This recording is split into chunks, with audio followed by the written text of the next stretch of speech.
عن جابر بن سمرة رضی اللہ تعالی عنہ قال رأيت رسول اللہ صلی اللہ تعالی علیہ وسلم فی لیلۃ اضحیان وعلیہ حلة حمراء فجعلت انظر الیہ وإلی القمر فلہو عندی احسن من القمر۔ دو حدیث پاک ہیں، ایک حضرت جابر بن سمرہ رضی اللہ تعالیٰ عنہ سے ہے اور دوسری حضرت برہ ابن عازب رضی اللہ تعالیٰ عنہ سے ہے۔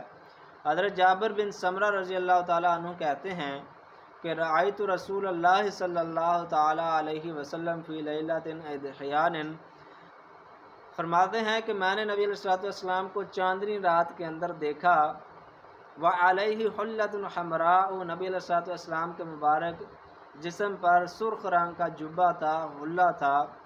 فجعلت انظر الیہ وإلی القمر، تو فرماتے ہیں کہ میں کبھی چاند کی طرف دیکھتا اور کبھی نبی علیہ السلام کے مبارک چہرے کی طرف دیکھتا۔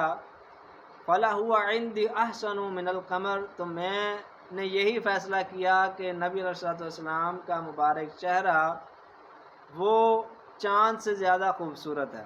اسی طرح ایک شخص نے حضرت برہ ابن عازب رضی اللہ تعالیٰ عنہ سے سوال کیا، پوچھا اکان وجہ رسول اللہ صلی اللہ تعالیٰ علیہ وسلم مثل السیف، کیا نبی علیہ السلام کا مبارک چہرہ تلوار کی مانند تھا؟ یعنی جس طرح تلوار چمکدار ہوتی ہے، صاف شفاف ہوتی ہے، کیا نبی علیہ السلام کا مبارک چہرہ اسی طرح تھا؟ تو حضرت برہ ابن عازب رضی اللہ تعالیٰ عنہ نے کہا لا بل مثل القمر، بلکہ چاند کی مثل تھا۔ پہلی حدیث میں یہ ہے کہ نبی علیہ السلام کا مبارک چہرہ چاند سے بھی زیادہ حسین ہے، اور دوسری کا بھی یہی مفہوم ملتا ہے کہ تلوار کی مانند نہیں تھا بلکہ چاند کی مانند نبی علیہ السلام کا مبارک چہرہ تھا۔